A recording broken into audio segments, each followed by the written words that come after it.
مرتبہ شکر ہے کہ جس نے ہمیں پھر رمضان المبارک زندگی میں عطا فرمایا، اور پھر یہ وہ مقدس مہینہ ہے۔ حضرت مولا کائنات شیر خدا کرم اللہ وجہ الکریم آپ فرماتے ہیں کہ رمضان المبارک کو رمضان اس لیے کہا جاتا ہے، میرے آقا سید کونین صلی اللہ تعالیٰ علیہ وسلم کی حدیث ہے کہ رمضان کو رمضان کہا ہی اس لیے گیا ہے کہ رمضان گناہوں کو جلا دینے والا مہینہ ہے۔ اور اسی ماہ مقدس کے اندر قرآن نازل ہوا، اور یہ جو قرآن ہے، قرآن کی برکتیں دیکھیے۔ لو انزلنا هذا القرآن على جبل لرأيته خاشعا متصدعا، اگر یہ قرآن کا ایک لفظ بھی پہاڑوں پر نازل کیا جاتا، میں پورے قرآن کی نہیں بات کر رہا، ایک لفظ کی بات کر رہا ہوں، ایک لفظ بھی پہاڑوں پر نازل کیا جاتا تو وہ ریزہ ریزہ ہو جاتے، پھٹ جاتے خوف سے۔ لیکن جملہ سنیے، مزہ آئے گا۔ آج بچے کے سینے کے اندر قرآن کا نور ہے، اور یہ اتنے جلال والا قرآن کس سینے پر نازل ہوا؟ سینہ مصطفیٰ پر نازل ہوا، اور سینہ مصطفیٰ جمال مصطفیٰ سینہ ہے، میرے آقا کا سینہ جمال والا ہے۔ جلال والا قرآن جمال والے سینے پر نازل ہو رہا ہے، اور جمال والے سینے کے صدقے سے، جمال والے سینے کی بدولت سے آج بچے کے دلوں میں قرآن کا نور جاری ہے۔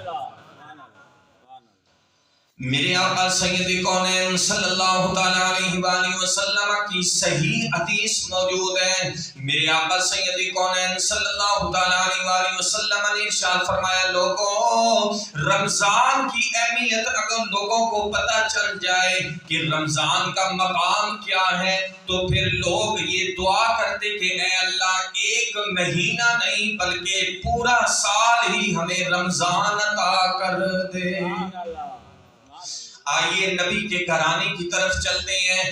کل ہی سیدہ پاک فاطمہ زہرا طیبہ طاہرہ افضل النساء بنت مصطفیٰ زوجہ مرتضی ام الحسنین مالکہ جنت بری بی بی پاک سلام اللہ علیہ، آپ کا وصال کی نسبت ہے خاتون جنت سلام اللہ علیہ کی 3 رمضان المبارک کی۔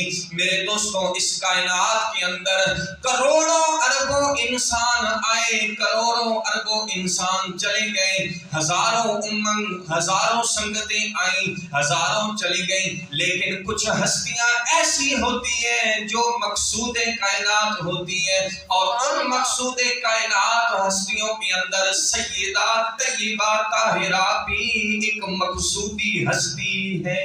نعرہ رسالت یا رسول اللہ، نعرہ حیدری، یا علی تاجدار ختم نبوت۔ زندہ باد۔ اسی لیے محمد و آل محمد کا گھرانہ براء البراء ہے۔ شاعر کہتا ہے کہ اللہ اللہ نبی کا گھرانہ، یہ گھرانہ براء البراء ہے۔ سبحان اللہ۔ اس گھرانے کی شان مجھ جیسا نکما بندہ بیان نہیں کر سکتا۔ میرے دوستوں، دنیا کے اندر دنیا کا یہ قانون ہے کہ آپ کسی چیز کو تولیں گے، اس کے اپوزٹ سامنے، اس کے مقابلے میں کوئی باٹ ہوگا، کوئی تول ہوگا، کوئی پتھر ہوگا، کوئی وزنی چیز ہوگی۔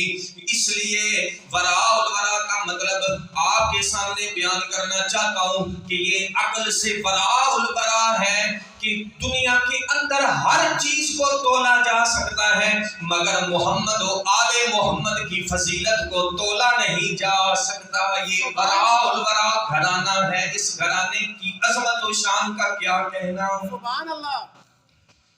سیدہ طیبہ طاہرہ سلام اللہ علیہا، آپ گھر کے کام خود فرماتی ہیں، کرتی ہیں۔ آج کل تو بڑی سہولتیں ہیں نا، آج کل تو پانی ٹوٹی کھولیں تو پانی آ جاتا ہے، آج کل تو برتن کے اندر آٹا موجود ہوتا ہے تو ہماری مائیں بہنیں جو ہیں وہ گوندھ لیتی ہیں۔ لیکن اس دور کے اندر سیدہ طیبہ طاہرہ سلام اللہ علیہا، کروڑوں سلام ہو اس ہستی پاک پر کہ جن کی نسبتیں 3 ہیں۔ بیٹی کس کی ہیں؟ امام الانبیاء کی۔ سبحان اللہ۔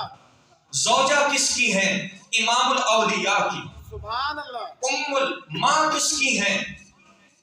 ماں کس کی ہے؟ امام الشہداء کی، سبحان کہ اللہ جن کی بارگاہ میں شہید بھی ہاتھ باندھ کر کھڑے۔ تینوں نسبتیں عرفہ و اعلیٰ ہیں۔ اور پھر دیکھیے سیدہ پاک نے مولا مرتضیٰ مولا کائنات سے پوچھا کہ آپ قرآن کتنی دیر میں پڑھ لیتے ہیں؟ تو سیدنا علی المرتضیٰ علیہ السلام آپ فرماتے ہیں کہ میں سواری پر سوار ہو کر آتا ہوں تو سواری سے اترنے سے پہلے سارا قرآن پڑھ لیتا ہوں۔ نعرہ حیدری یا علی، اکھاں دی ٹھنڈک دل دا چین یا حسن یا حسین، سارا قرآن پڑھ لیتا ہوں۔